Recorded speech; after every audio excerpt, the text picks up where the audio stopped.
Actually, I am supposed to speak about teaching Palestine in Palestine, but it seems very difficult to avoid speaking about the context and circumstances of teaching in Palestine.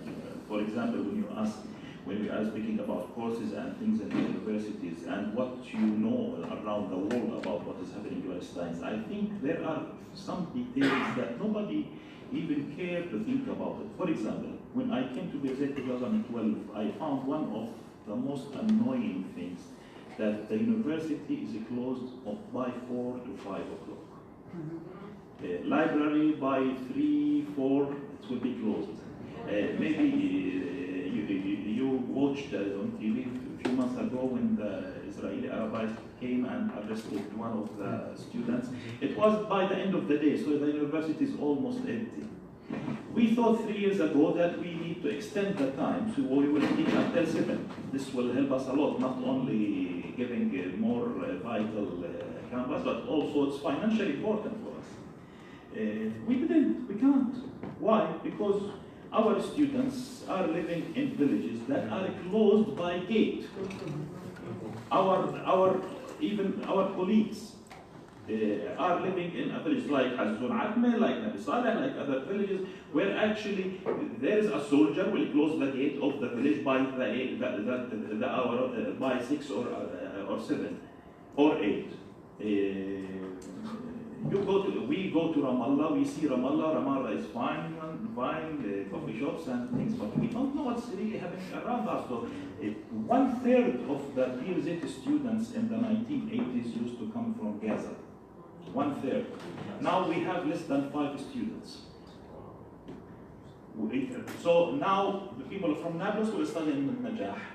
People from Ramallah will study in Birzeit. From Hebron or from Jerusalem will go to it. So it is the idea of university is really hard there. So we need maybe if you were asking me, Victoria, what to do, please come to Palestine. Please send your students to study in Palestine. We have this problem, as I mentioned, that American universities have this kind of advice, and they don't give their students credit hours for coming to study in Palestinian university. But this will be very helpful for Palestine, for understanding what is happening in Palestine. So maybe you mentioned academic boycott, but also actually what is happening that the international community is boycotting the Palestinian universities. By, for example, when you ask sending students, when you cannot come, actually this is a kind of boycott for the Palestinians. So maybe we should think about it. And Dr. Ahmad, what you mentioned about the content of the Israeli curriculum, maybe, and this is connected with also what Victoria mentioned, maybe I hope next WOCMES we will have 2-3 papers about the content of the Israeli curriculum. All the time we hear news about Palestinian curriculum. Why we don't have a research or a paper on the 4 papers on the Israeli curriculum to understand what is happening there? Also, what else?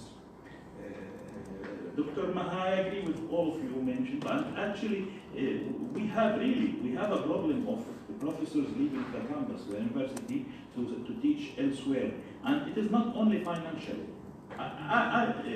It is also because of other familial things. In Birzeit, I can now directly mention 4 or 5 colleagues who cannot stay in Palestine, or who have a trouble in staying in Palestine because they cannot have their partners living with them. A colleague who his partner is in Moroccan, another one Jordanian, another one Palestinians but without identity. So we have I can also give you 4 or 5 names of professors who are immediately able or want to go to Palestine to teach there, or even to volunteer in the summer to teach there, but they don't have a pyramid. So we have a kind of a very complex situation that it is very good that other universities know about this, that we can tell them about this. Strikes is something controversial. I agree with you. I am always representing the university administration against the students. Yeah, don't worry.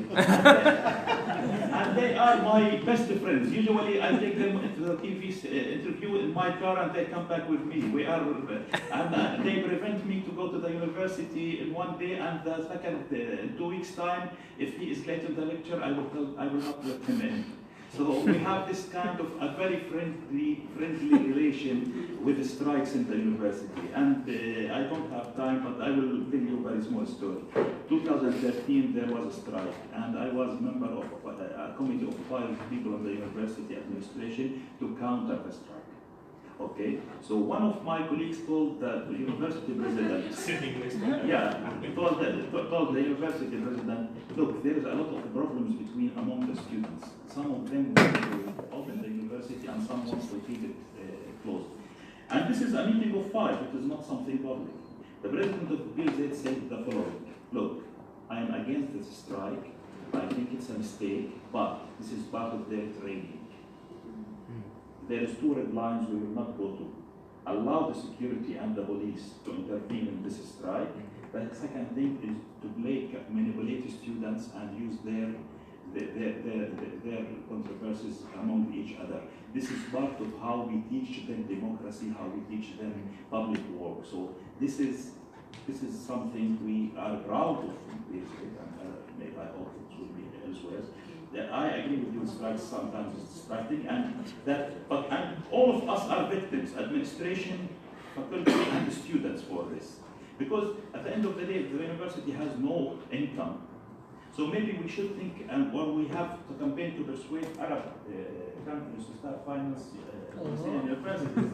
Because Rayan mentioned, you were not here about, but he mentioned how the case of the American University of Beirut, and how the United States of America's government is intervening in the financing. So why we don't speak and campaign for not only boycotting, also how to support Palestinian education and I want to answer Enrico's question, and starting with Enrico. Yes, this is the problem, how to develop alternative forms of education. In the 1968 strike in San Francisco State University, one of the issues was the fact that the leaders of the struggle were fighting to expand campus courses being taught outside the campus, which was developed by the Black Panther Party. Experimental colleges. And it was an actual institutional thing that was going on. And that was one of the big contentions, because of course the institution wanted to change that and bring it back to the structure within the university. They were successful in doing that for 2 reasons. One, of course, was the destruction of the Black Panther Party, physically. And 2, the institutionalization of the perspective of the Third World Studies into the College of Ethnic Studies and structuring it within that framework. So they got to that. But the other thing, another reason I believe that we have the difficulty is that what we used to have many years ago, community organizations, whether it was the Black Panther Party, the Young Lords, which was a Puerto Rican group, Brown Berets, which was a Chicano group, who all looked at the pedagogy of the oppressed as the framework of bringing knowledge to the community, bringing theory and scholastic to, I mean, I'm always inspired by one story, and I'll quickly say it. One of the women who was encouraged by the civil rights struggle was a woman who had been a prostitute, right? And she subsequently became, through the struggle, went back to school and became a PhD doctor. That's an amazing story that shows what we can do if we're able to do it. But the system is obviously geared towards preventing us that.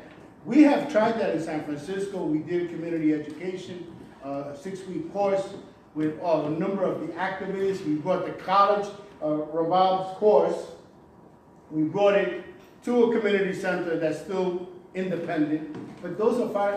And one of the reasons, of course, is the NGO process. Also limits the capacity of doing this because the NGO structure governs what you can do and what you can't do based on the funding. And it limits, and you start talking about subjects, well, that, I mean, even simply talking about US electoral politics is a no-no in many NGO frameworks. Okay. In terms of your question, I'm sorry I didn't get your name. Victoria? Victoria? I don't know the structure of WOCMES, but definitely I think you're right. It needs to be contested.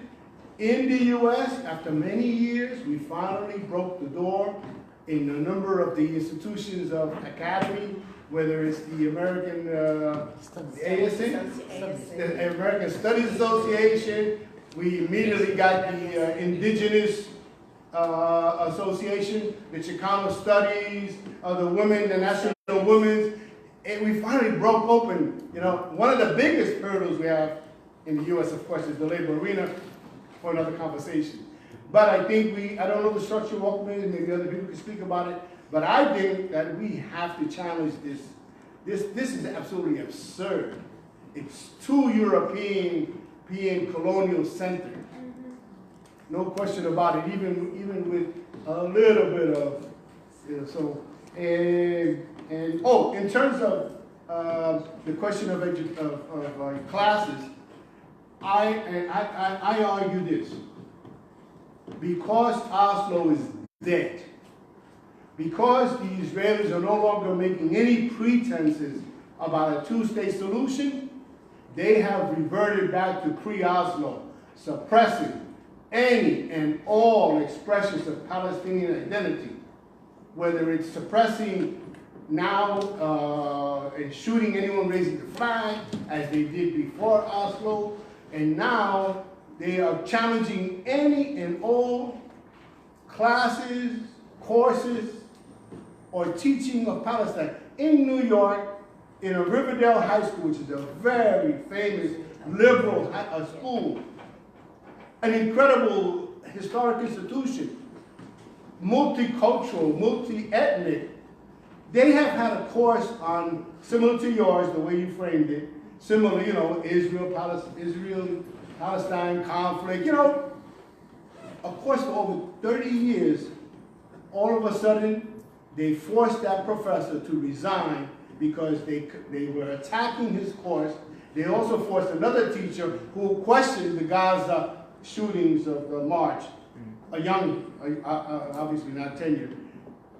So that any subject now, and then of course we have Professor Rababa Bahari being targeted in San Francisco State, and then of course we all remember Stephen Salaita. So I think that they have declared full war, not only physically, but intellectually, and in any shape or form, they've reverted back to what I remember when I went to Palestine in 1989, the first time, during the first Intifada. You couldn't even use the word Palestine. And I think that they are going back full-scale war at all levels, and I think this is the dilemma we're facing. The chair of Brandeis University, who's an Israeli donor, was interrogated at Ben Gurion University because he had a piece of paper that said Palestine. That's right. And he's a strong supporter. That's right. Thank you to our speakers and all of you for a very engaging discussion. I think it was very certainly engaging, energizing. But please, after the break, do come back to the same room. The next panel will be Censoring Palestine, Islamophobia, New McCarthyism and Campus Politics. And then the fourth panel in the symposium will be at 5 o'clock also here, which will be the closing plenary roundtable where we hope to get many more ideas. So take a good break, but please come back after that.